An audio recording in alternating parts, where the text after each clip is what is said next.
Bismillahirrahmanirrahim. Assalamualaikum warahmatullahi wabarakatuh. Pada pertemuan hari ini kita akan membahas materi perkembangan Islam pada masa Khulafaur Rasyidin. KD yang akan kita pelajari 3.8 menganalisis proses pemilihan Khulafaur Rasyidin. 3.9 menganalisis substansi dan strategi dakwah Khulafaur Rasyidin. Pengertian Khulafaur Rasyidin. Khulafaur Rasyidin berasal dari kata khulafa, jama dari khalifah yang artinya pengganti. Ar-Rasyidin artinya adalah yang mendapat petunjuk. Jadi, yang dimaksud dengan Khulafaur Rasyidin adalah para khalifah yang mendapat petunjuk. Peta konsep materi Khulafaur Rasyidin: 1. Khalifah Abu Bakar As-Siddiq. 2. Khalifah Umar bin Khattab. 3. Khalifah Utsman bin Affan. 4.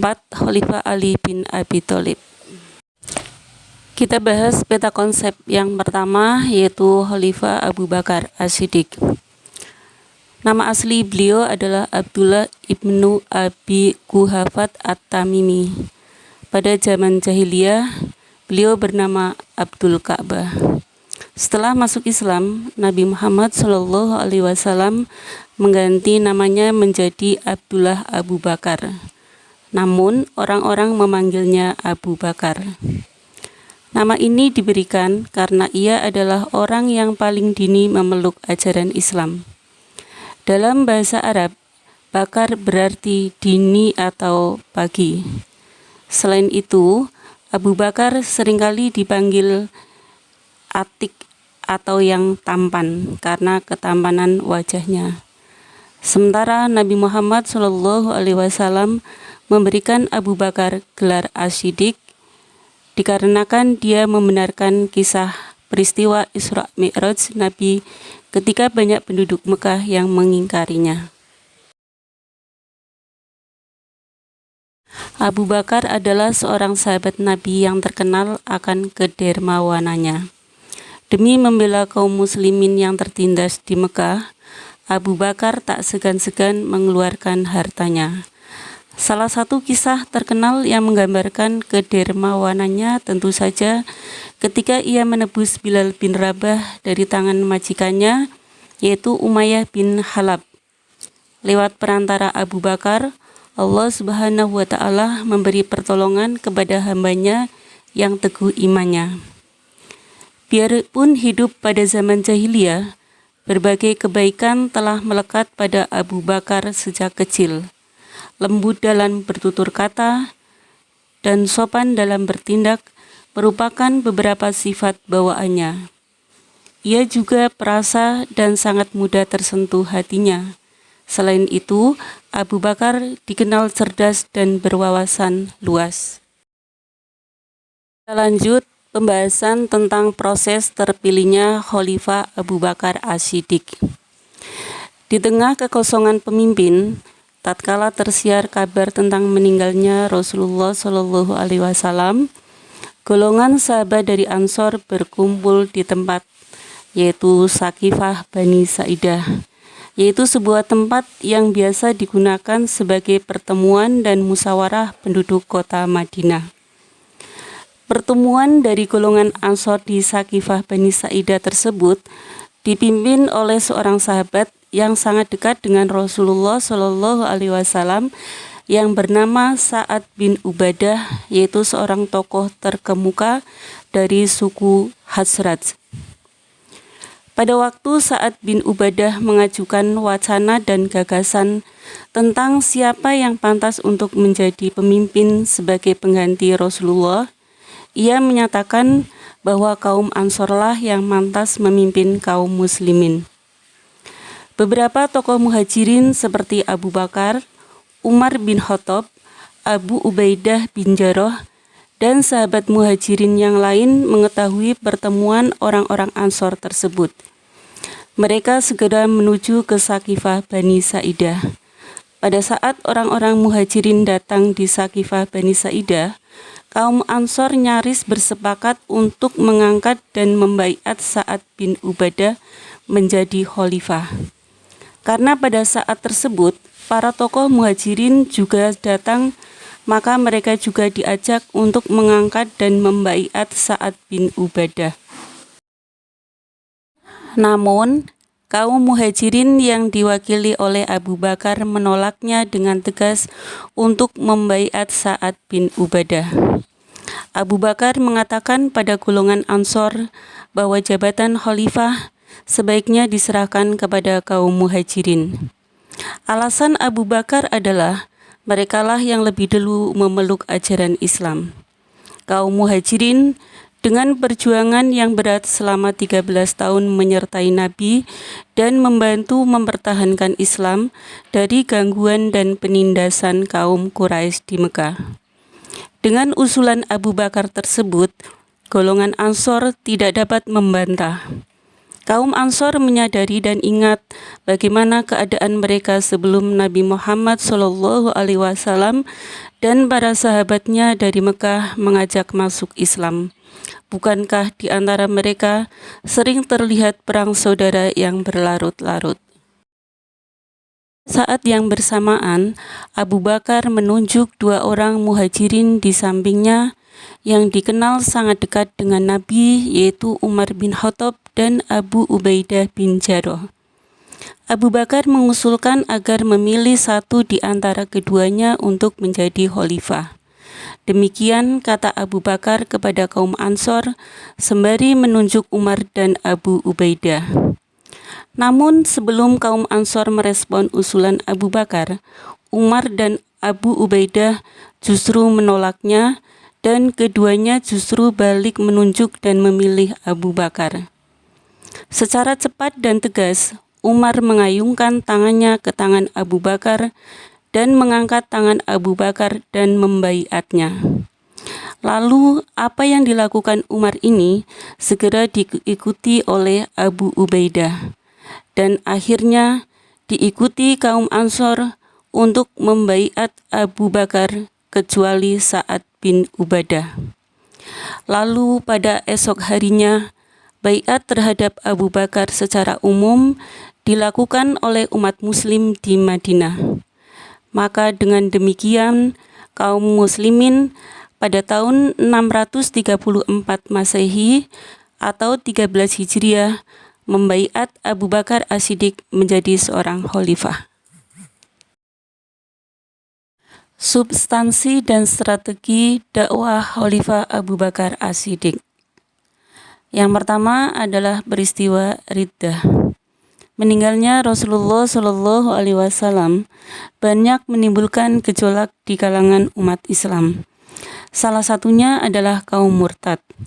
Mereka menyatakan keluar dari Islam. Ada juga yang masih beriman dan menjalankan sholat, tetapi tidak mau menunaikan zakat, karena mereka beranggapan bahwa dengan meninggalnya Rasulullah SAW berarti menggugurkan kewajiban mereka untuk menunaikan zakat. Karena itu, mereka menentang Khalifah Abu Bakar.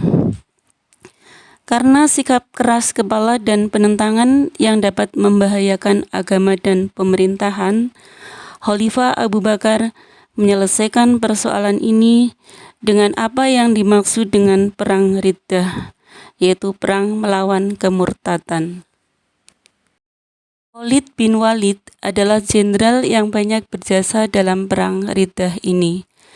Masa pemerintahan Khalifah Abu Bakar hampir sama dengan pada masa Rasulullah SAW, yaitu bersifat sentral, kekuasaan legislatif, eksekutif, dan yudikatif terpusat di tangan khalifah. Selain menjalankan roda pemerintahan, khalifah juga melaksanakan hukum. Meskipun demikian, seperti halnya Rasulullah SAW, Khalifah Abu Bakar selalu mengajak sahabat-sahabatnya untuk bermusyawarah.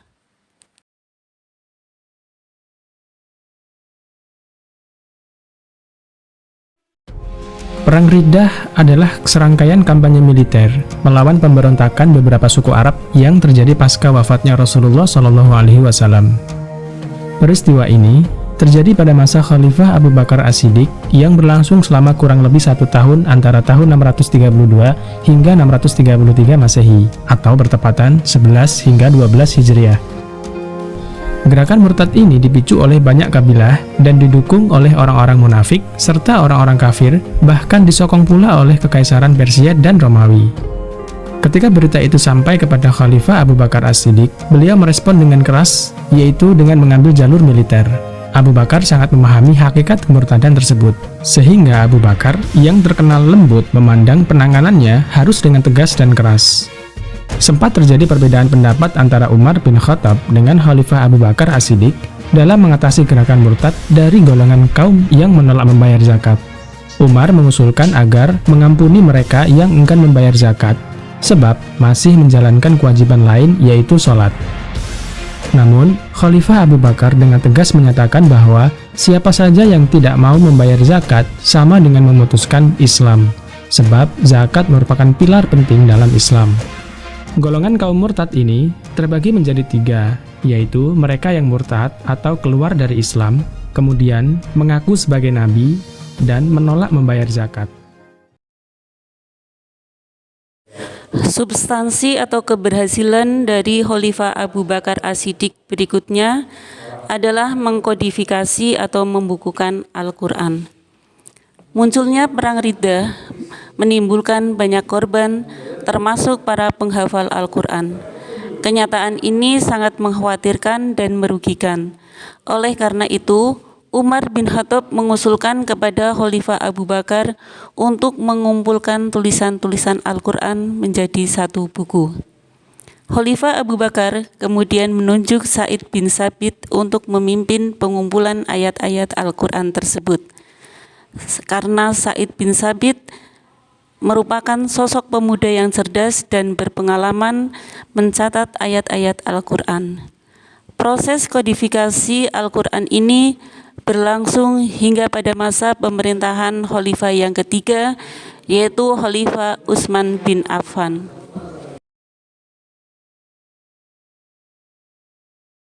Keberhasilan Khalifah Abu Bakar As-Siddiq berikutnya adalah mengadakan perluasan wilayah. Setelah menyelesaikan urusan perang dalam negeri, Khalifah Abu Bakar berkonsentrasi merealisasikan cita-cita Rasulullah SAW, yaitu mengirimkan ekspedisi ke perbatasan Syria di bawah pimpinan Usamah bin Zaid, yang pada saat itu Syria di bawah kekuasaan bangsa Romawi yang dipimpin oleh Kaisar Heraklius. Selain itu, Khalifah Abu Bakar juga menugaskan 4 orang panglima perang untuk memperluas kekuasaan Islam ke daerah Syria tersebut. Keempat orang panglima perang yang ditugaskan oleh Khalifah Abu Bakar As-Siddiq untuk memperluas kekuasaan Islam di daerah Syria adalah 1. Abu Ubaidah bin Jarrah, sahabat yang dijuluki Amin Hazidi al-Ummah, yang artinya adalah orang yang terpercaya dari umat Islam yang dikirimkan ke Homs sebagai panglima besarnya. 2. Yazid bin Abu Sofyan dikirim ke Damaskus. 3. Surahbil bin Hasanah dikirim ke Yordania. Dan yang keempat, Amr bin As dikirim ke Palestina. Konsep yang kedua adalah Khalifah Umar bin Khattab. Biografi Umar bin Khattab. Umar bin Khattab lahir 13 tahun setelah kelahiran Rasulullah SAW. Nama lengkapnya adalah Umar bin Khattab bin Nufail bin Adi bin Ka'ab bin Lu'ay. Umar menghabiskan separuh dari perjalanan hidupnya pada masa jahiliyah. Ia tumbuh pada masa itu sebagaimana anak-anak Quraisy lainnya. Ia mengungguli anak-anak Quraisy lainnya karena ia termasuk orang yang mau belajar dan pandai baca tulis. Sejak kecil, ia tumbuh dan berkembang dalam kehidupan yang keras. Sebelum masuk Islam, Umar sudah terbiasa menyelesaikan berbagai sengketa yang terjadi di kalangan bangsa Arab. Umar terkenal sebagai orang yang bijaksana, bicaranya fasih, penyantun, argumentasinya kokoh, dan gigih mempertahankan segala sesuatu yang sudah menjadi tradisi suku Quraisy berupa ritual peribadatan dan sistem sosial. Umar bin Khattab dididik menjadi sosok yang memiliki kemuliaan dan keberanian, sehingga tidak segan menyatakan kebenaran. Ketika Rasulullah Shallallahu Alaihi Wasallam diangkat menjadi nabi, beliau berusia 27 tahun.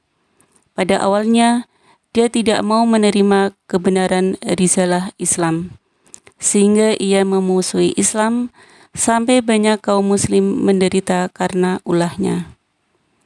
Ketika terjadi peristiwa hijrah ke Habasyah, Umar melihat kaum muslim sangat memegang teguh keyakinannya dan begitu siap menanggung beban penderitaan karenanya, bahkan harus berpisah dengan tanah kelahirannya. Semua itu mendorong dirinya untuk membuka hati mendengar seruan dakwah Islam. Keislaman Umar bin Khattab membuat Islam semakin kuat. Dakwah Rasulullah Shallallahu Alaihi Wasallam yang semula dilakukan secara sembunyi-sembunyi, lambat laun dilakukan secara terang-terangan. Dakwah Islam telah kuat dan dapat membela dirinya sendiri. Beliau keluar dari Darul Arqam bersama kaum muslimin dengan membentuk dua barisan.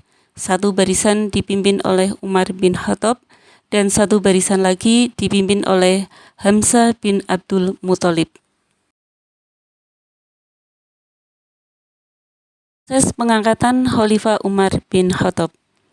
Pada tahun 634 Masehi, ketika pasukan muslim sedang bergerak menaklukkan Sam, Khalifah Abu Bakar jatuh sakit. Ketika itulah Khalifah Abu Bakar berpikir untuk menunjuk satu orang penggantinya. Pilihannya jatuh kepada Umar bin Khattab.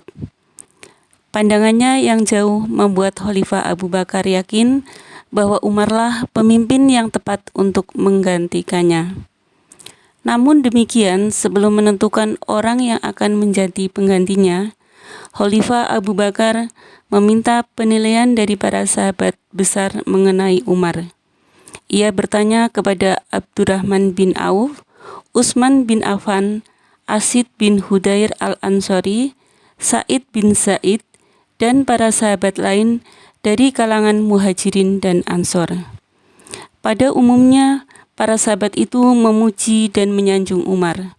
Setelah semua sepakat mengenai Umar, maka kaum muslimin pada tahun 634 Masehi atau 13 Hijriah membaiat Umar bin Khattab menjadi khalifah. Substansi dan strategi dakwah Khalifah Umar bin Khattab. Khalifah Umar bin Khattab memerintah selama 10 tahun 6 bulan, yaitu tahun 634 sampai 644 Masehi atau 13 sampai 23 Hijriah. Pada masa pemerintahan Khalifah Umar bin Khattab, gelombang ekspansi semakin meningkat. Setelah Damaskus berhasil dikuasai, setahun kemudian Syria jatuh dalam kekuasaan Islam. Dengan menggunakan Syria sebagai basis pertahanan, ekspansi berhasil diteruskan hingga ke Mesir di bawah pimpinan Amr bin As dan ke Irak di bawah pimpinan Sa'ad bin Abi Waqqas. Dengan demikian, pada masa kepemimpinan Khalifah Umar bin Khattab, wilayah kekuasaan Islam meliputi Jazirah Arab, Palestina, Syria, sebagian besar wilayah Persia dan Mesir.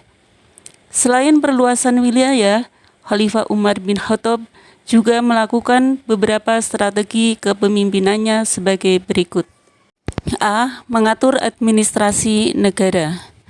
Dengan mencontoh administrasi yang sudah berkembang di Persia, Khalifah Umar bin Khattab mengatur pemerintahannya menjadi 8 provinsi, yaitu Provinsi Mekah, Madinah, Syria, Jazirah, Basrah, Kufah, Palestina, dan Mesir. B. Mengeluarkan undang-undang. Pada masa kepemimpinannya ditertibkan undang-undang untuk mengatur kebijakan peraturan perundangan mengenai ketertiban pasar, ukuran dalam jual beli, dan mengatur kebersihan jalan pasar. C. Membentuk departemen. Beberapa departemen yang didirikan untuk mendukung berjalannya roda pemerintahan antara lain Jawatan Kepolisian yang bertugas menjaga keamanan dan ketertiban, penertiban sistem pembayaran gaji dan pajak tanah, mendirikan pengadilan dalam rangka memisahkan lembaga yudikatif dengan eksekutif, membentuk Departemen Pekerjaan Umum, mendirikan Baitul Mal, mengeluarkan mata uang, dan ditetapkannya penanggalan Hijriah. Dengan perhitungan Hijriah tersebut, Rasulullah hijrah ke Yatsrib sebagai tahun pertama Hijriah.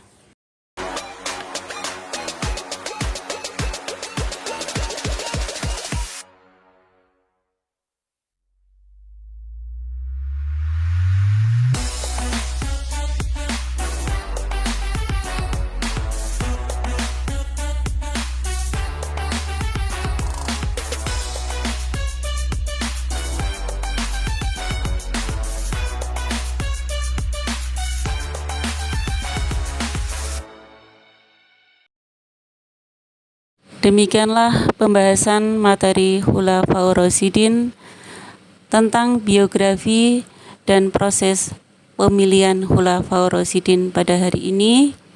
Kita akhiri dengan membaca Alhamdulillahirabbil alamin. Wassalamualaikum warahmatullahi wabarakatuh.